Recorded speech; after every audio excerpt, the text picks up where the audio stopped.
Bonjour à tous, soyez les bienvenus au rendez-vous, votre magazine Culture et Société. Napoléon aurait déclaré « Me laisseras-tu dévorer par ces gens-là » C'est la citation préférée de notre invité. Ce soir, rencontre avec Philippe Perfettine, pour qui la vie de Napoléon n'a plus aucun secret. Il nous parlera du programme des festivités à l'occasion des 250 ans de la naissance de l'empereur. Napoléon, empereur du marketing, un débat avec Valérie Santarelli. Enfin, tour du monde des musées napoléoniens avec Marie-Jo Harry-Vilandine. Philippe Perfettini, bonsoir. Soyez le bienvenu sur le plateau du rendez-vous. C'est un plaisir de vous accueillir. Merci, vous êtes Célia. Désormais chez vous. Merci. Un invité récurrent. Alors Philippe, pour ceux qui ne le sauraient pas, animateur du patrimoine de la ville d'Ajaccio. Oui. Je le disais, Napoléon n'a presque plus aucun secret pour vous. J'aimerais bien. On n'y est pas encore. Oh, on n'est pas loin, ça viendra. Alors cette année, c'est une année particulière puisque nous allons fêter les 250 ans de la naissance de l'empereur. Alors un anniversaire, ça se fête forcément. Si on parlait du programme, un an pour revenir sur l'ensemble de l'histoire de Bonaparte à Napoléon. Un an, ce serait trop court. Voilà, il faudrait faire ça. Malgré sa courte vie, il en faudrait bien deux fois plus pour pouvoir tout raconter. Mais sur un an, on a décidé d'en faire un maximum, que ce soit du point de vue de l'événementiel, du point de vue des aménagements urbains et des grands projets portés par la ville d'Ajaccio. Alors quelques exemples. Quelques exemples. On va commencer par le plus gros morceau. C'est le lancement du musée napoléonien de l'Hôtel de Ville. Donc la réhabilitation de l'Hôtel de Ville en musée napoléonien pour qu'il y ait un maillage culturel important entre la citadelle, la maison Bonaparte, le Palais Fêche et puis le musée de l'Hôtel de Ville au milieu. Ça, c'est le gros projet. Ensuite, il y aura, comme d'habitude, les cycles portés par le Palais Fêche, avec en point d'orgue cette année, pendant l'été, l'exposition, c'est pas sur Napoléon, c'est sur sa nièce Mathilde, mais ça reste dans la famille. Et puis il y aura aussi tout un très gros volet touristique porté par l'Office de tourisme du pays d'Ajaccio, qui va être décliné tout au long de l'année en différentes activités pour tous les publics touristiques et également les actions portées par la direction du patrimoine de la ville. Et là aussi, toucher le public local, cette fois-ci, des enfants aux plus âgés. C'est décliné en petites expositions, en cycles de conférences. Il y en aura pour tout le monde et presque tous les jours. Puis la valorisation aussi de lieux emblématiques. Exact, merci. Oui. Effectivement, il y a la réhabilitation du Casone qui est prévue. La livraison de la première tranche des travaux devrait être pour la fin du mois de juin. Alors comment ça va être réaménagé ? Secret. Ah, on peut rien dire. Secret, surprise. Non, il y aura une végétalisation du site, une mise en lumière, une réhabilitation quasiment totale pour que ce soit beau. De la fameuse grotte aussi. Par exemple, oui, elle en a besoin. Oui. Oui, parce qu'il y passait son temps là-bas quand il était petit, c'est ça un peu Une légende le veut, en effet. Bon, je suis sûre que c'est vrai. Oui. Alors, l'enjeu de l'anniversaire, est-ce qu'il est culturel, est-ce qu'il est touristique, est-ce qu'il est patrimonial ? Tout ça en même temps. Tout ça en même temps parce que, au fil des années, on s'est rendu compte qu'il existe partout dans le monde non seulement un attrait pour Napoléon, bon, ça c'est pas un secret, mais aussi un attrait pour le tourisme d'histoire. À Ajaccio, on a une base patrimoniale qui est très importante, mine de rien. En revanche, le tourisme d'histoire, on ne sait pas encore trop ce que ça veut dire. Et là, ce sera l'occasion rêvée. Après, on n'a plus d'excuses. On met tout sur la table pour pouvoir mettre ça en marche. Et aussi, bien entendu, il y a le volet important, c'est pour la population locale, pour reforger une identité de la ville autour de l'histoire napoléonienne et des Bonaparte de manière générale. Ces gosses d'Ajaccio qui font partie d'une famille qui n'était pas si riche que ça, mais qui était plutôt CSP- à l'époque, et qui s'est hissée à des niveaux incroyables. Alors vous dites, c'est le moment.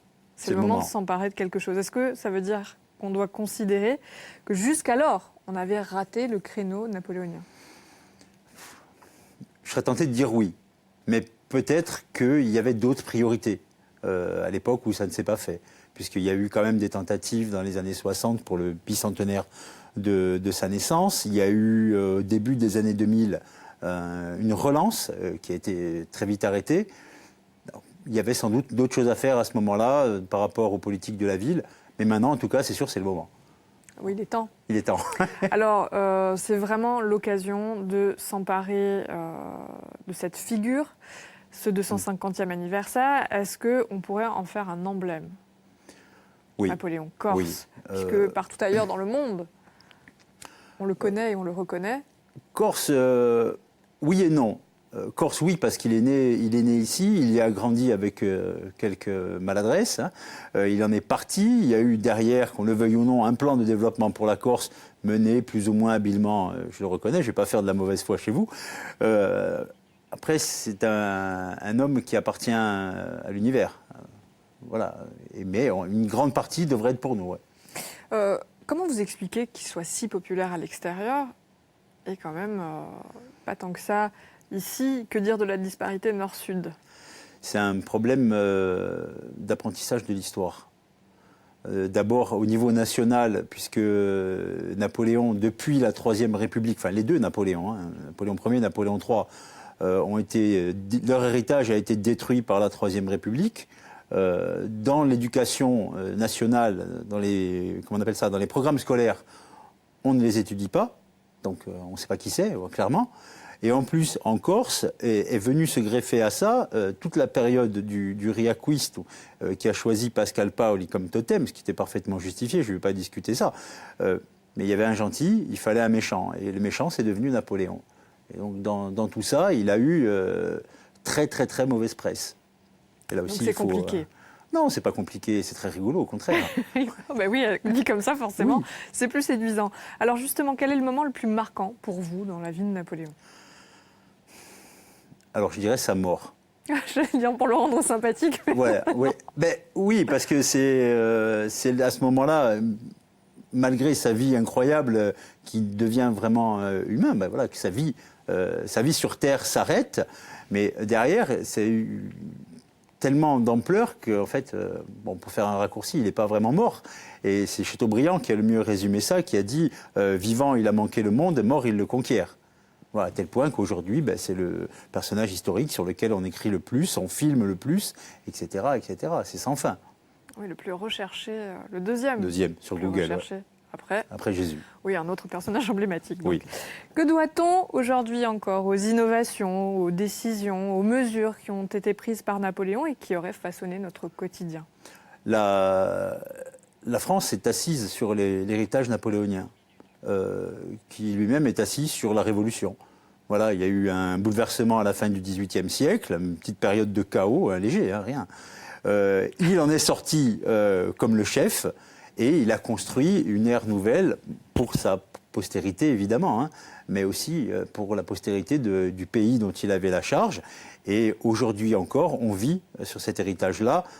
Évidemment, il y a le Code civil, il y a les lycées, il y a la réforme des universités, puisqu'on parlait d'éducation. Il y a la Banque de France, il y en a tant et plus. Hein. Toute la codification du droit, de toute façon, c'est à son époque. Donc le Napoléon architecte, chef de guerre, le Napoléon stratège, collectionneur, amoureux, ambitieux. Amoureux, oui. Peut-être un peu trop, peut-être? Ambitieux, si peu. Jamais assez. Alors, on le disait tout à l'heure, aucun secret, ou presque. Mais quand même, est-ce que vous avez des anecdotes, des passages croustillants de la vie de Napoléon que vous pourriez partager avec nous? Oui, il y a des choses, moi, que j'apprécie beaucoup. C'est sa période corse, quand il était enfant, quand il était adolescent. Et puis après, même quand on en a reparlé en Corse, justement, au moment de sa mort. Et il y a eu une histoire qui est à prendre, bien évidemment, au conditionnel. C'est que le jour de sa mort...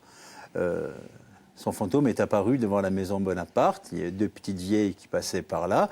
Et une des deux a eu une crise cardiaque et est morte. Et c'est sa copine qui a tout raconté. Une certaine Rosa de Pilacanal qui a immortalisé cette apparition.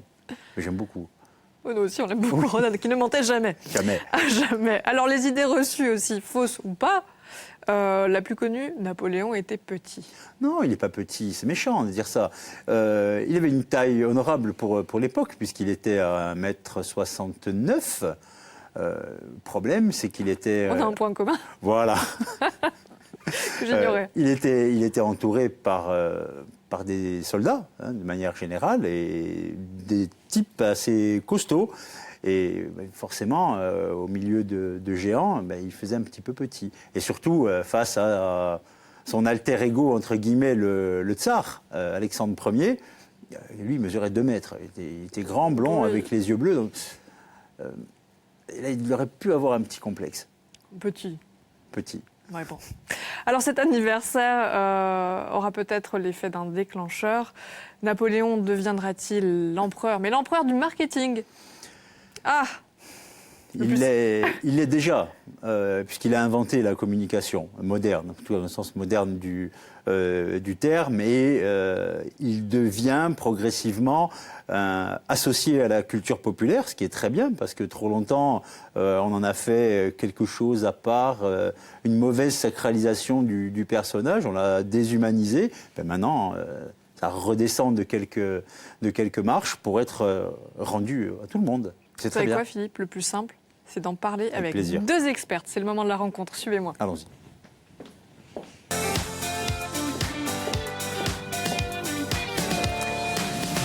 Mesdames, bonsoir. Merci d'être au rendez-vous.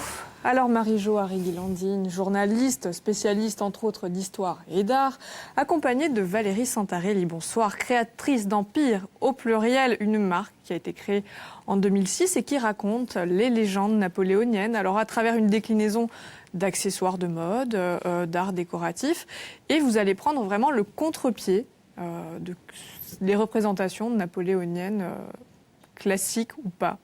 Existante, en tout cas, au moment où je commence. Et c'était pas un contre-pied, c'était pas pour faire de la provocation, c'est simplement parce qu'il n'y avait rien d'autre. Alors du coup, ça devient facile de s'emparer de quelque chose. Absolument. Quoique, qui n'existe pas, il faut avoir quand même un peu d'imagination. Et l'histoire de Napoléon, quand même, ça peut donner un petit peu d'inspiration. Napoléon, nouvel empereur du marketing. Valérie, oui ou non? En bref, est-ce qu'aujourd'hui, si tu n'as pas un bicorne ou un petit napo sur ton enseigne, on a raté quelque chose à Ajaccio? Oui, est-ce que Napoléon est un mal nécessaire pour nous apporter la prospérité? C'est ça la question. Est-ce qu'on est obligé de napoléoniser la ville? Je ne sais pas, je ne peux pas répondre à ça. Je peux juste dire que l'identification, en effet, elle passe par le chapeau, la couronne, la silhouette, et que nous, chez Empire, on a choisi autre chose. On a choisi un profil de femme avec des codes couleurs noir et blanc qui rappellent notre bannière. Et le visage est tourné dans l'autre sens. Et malgré ça, c'est Elisa, cette femme. Hein, c'est la sœur de Napoléon. Et malgré ça, les gens pensent que c'est Joséphine. Donc effectivement, c'est l'arbre qui cache la forêt, Napoléon. Ça vous fait rire, Philippe? Oui, c'est amusant comme remarque. Maintenant, pour la napoléonisation de la ville, moi, je serais bien content que tout le monde, peu importe le degré d'appropriation, mais que tout le monde s'en approprie une partie de cette histoire fantastique. Et bon, après, ce que fait Valérie, c'est plutôt novateur. C'est vrai. Parce qu'effectivement, ça dépoussière considérablement l'image napoléonienne, et c'est très bien. Alors que tout le monde s'en empare pour rattraper le temps perdu, quitte à en faire une icône à la Mickey. Mickey, c'est vendeur. Mickey, c'est quand même un sacré succès. Hein. Oui. Oui. Donc vous êtes, oui. Si Napoléon peut avoir le même succès en termes de valorisation de l'espace ajaccien et de ceux qui y vivent, en restant raisonnable et raisonné, hein, que ça ne parte pas non plus dans tous les sens, je veux bien. Ouais. Il connaît la Mickey à cause du parc d'attractions. Ouais. Mais en fait, Mickey... Pas d'accord? Oui, mais il y a différentes perceptions. Est-ce que cette sensation du parc d'attractions, on l'a aujourd'hui à cause des nouveaux flux et que notre napoléonisation de la ville suit ces nouveaux flux, répond à ces nouveaux flux.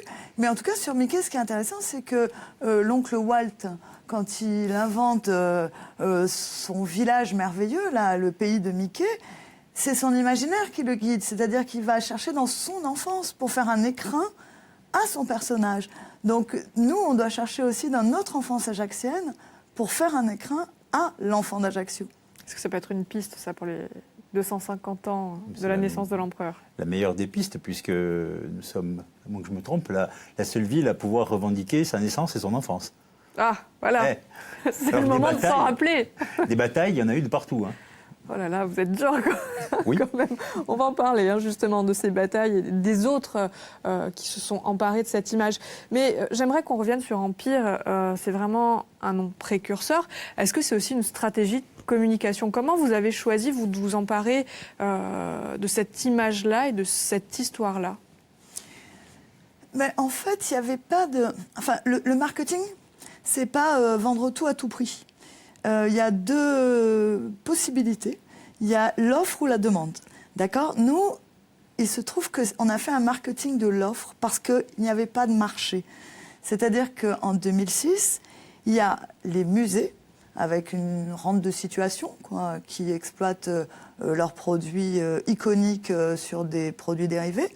Et il y a des boutiques de souvenirs dans lesquelles croupissent les vieux stocks de vaisselle des années 60 qui suivent le bicentenaire.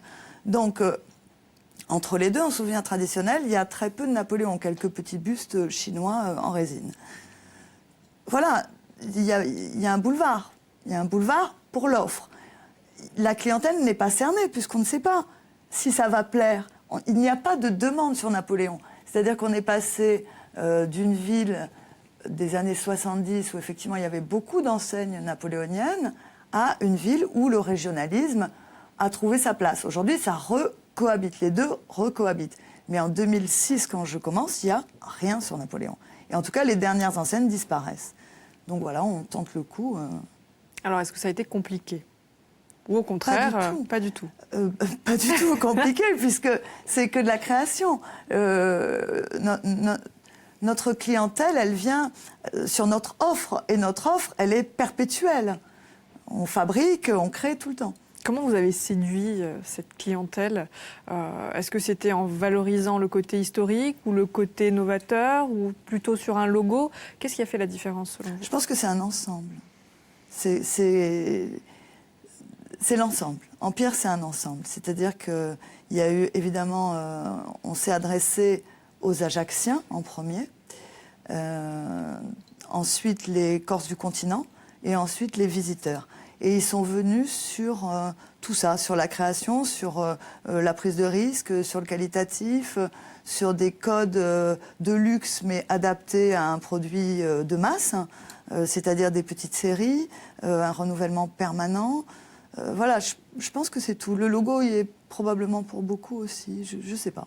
Alors avant qu'on revienne sur ce design, je vous propose de prendre un petit peu de hauteur et de partir en voyage avec vous, Marie-Jo, de faire une sorte de tour du monde des musées qui, eux, ont eu une envie immédiate ou pas, qui ont senti qu'il y avait du potentiel et qui se sont emparés de l'image de Napoléon. C'est-à-dire que Napoléon, c'est vrai que ce n'est pas juste un personnage historique, c'est vraiment une star de l'histoire. Hein. C'est quand même assez rare que 250 ans après sa naissance, on ait encore des fans et des fans actifs.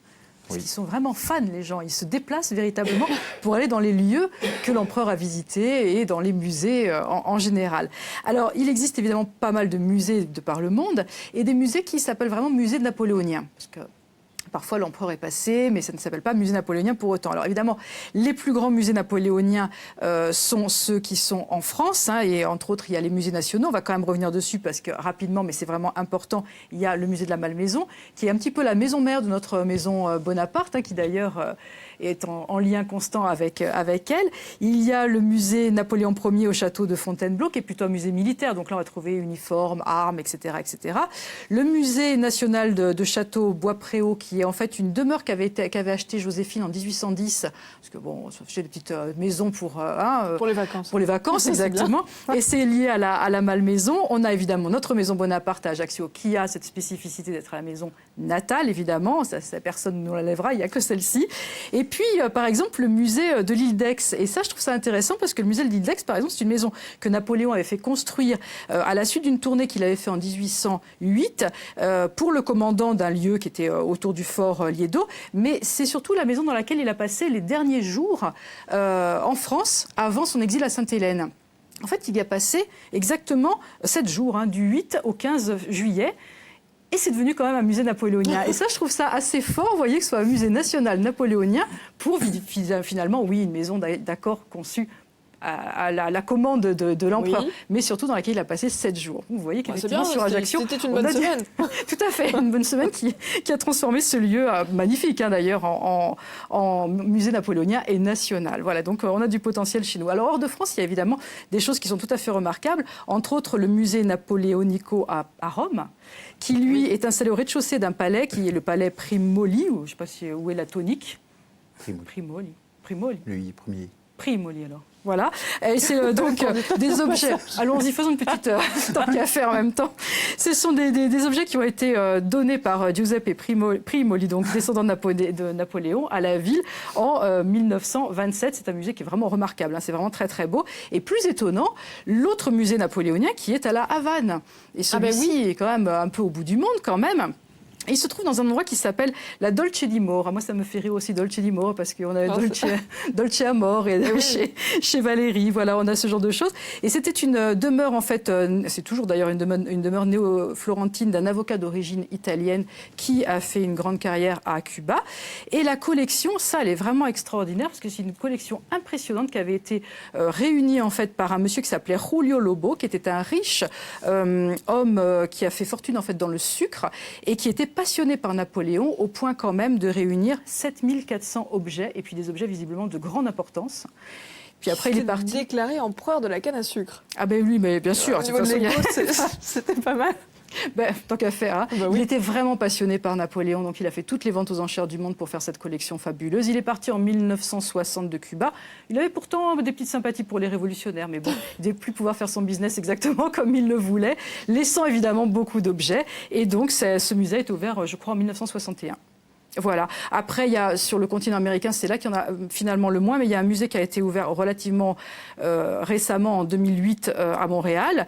Et puis sur un site aussi que l'on peut trouver qui s'appelle napoléon-souvenir.com, on trouve quand même pas moins de 82 lieux qui sont visitables et qui ont un lien avec l'empereur. On va de Biarritz à Sainte-Hélène, on va à Toledo dans l'Ohio, à Vienne en Autriche, on passe à l'île d'Elbe évidemment, Londres, Philadelphie ou la Nouvelle-Orléans.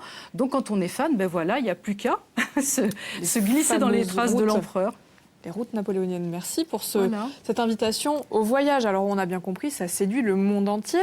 Mais pour en revenir à votre travail, à votre marque, ce design, il s'adresse à qui? Est-ce que c'est vraiment destiné aux Ajacciens, aux Corses, ou est-ce que c'est quelque chose d'universel? Comme Napoléon est fédérateur et clivant à la fois, comme Napoléon est intemporel et désuet à la fois, comme Napoléon est patrimonial et international à la fois, eh ben nous sommes les deux. Mais oui, oui, forcément. Parce que si on avait défini une cible, une clientèle à satisfaire, on n'aurait pas pu, on aurait répondu à une demande. Comme on ne répond pas à une demande, on propose, on offre une création, eh bien chacun y trouve son compte. Et donc nous arrivons à faire cohabiter ces deux clientèles. Et ça n'a pas été compliqué de séduire la clientèle dès le départ. Bien au contraire. Au contraire, curieusement, probablement ils attendaient ça. Parce que, justement, il n'y avait rien d'autre proposé, peut-être? Ah, évidemment, il n'y avait pas de concurrence, il n'y avait personne à l'époque. Mais rien ne garantissait que ça fonctionne. Non. Si je peux me permettre, ce que je trouve vraiment intéressant chez Empire, c'est que les produits sont extrêmement modernes, donc vraiment dans notre époque, extrêmement documentés, c'est-à-dire qu'en général, ce qui sort chez Empire, il y a une véritable histoire, on n'a pas collé d'un seul coup un truc à Napoléon pour le rendre moderne, il y a une véritable histoire, donc il y a un storytelling mais qui n'est pas inventé, qui est une vraie histoire, et une vraie modernité, ce qui fait que tout le monde s'y retrouve parce que c'est intelligent. Moi, je trouve que c'est intelligent. Alors justement, pour ou contre les objets qui seraient fabriqués en série, qui ne seraient pas forcément fabriqués ici, mais qui viendraient de très loin, mais qui reprendraient et qui, d'une certaine façon, l'image de Napoléon pour cet anniversaire? On est pour ou quand même... On ne peut pas être... Pas à tout prix. On ne peut pas être pour ou contre. L'objet, il existe dans sa relation à l'individu. C'est-à-dire que c'est celui qui le crée, celui qui le fabrique, celui qui le pense, celui qui le fabrique, celui qui l'offre, celui qui le conserve. Donc l'objet souvenir, même s'il n'a pas de valeur par le prix, il a une valeur par le souvenir. Donc le magnète Napoléon sur le frigo, ça a un sens. Qui viendrait de loin, Ça a un c'est pas sens grave. Pour l'autre, pour celui qui l'achète, pour celui qui le reçoit. Ouh là là. Si les gens d'ici peuvent s'approprier l'image de Napoléon et la fabriquer sans faire trop de À concurrence. l'instar. Non, mais à l'instar de Valérie, des bonnes idées. Ce serait bien. Mais c'est Vous ça, effectivement, préféreriez- si c'est pour coller des abeilles sur n'importe quoi, Non, non. on est d'accord. Merci infiniment à tous les trois d'être venus au rendez-vous. Alors on rappelle 250 ans cette année, l'occasion de découvrir ou de redécouvrir l'histoire de l'empereur, des festivités tout au long de l'année. Bref, un très très beau programme pour une mise en valeur digne de ce nom. Merci à tous de nous avoir suivis en direct ou en replay. Vous le savez, le rendez-vous c'est où vous voulez et quand vous voulez. Excellente soirée à tous. Ciao.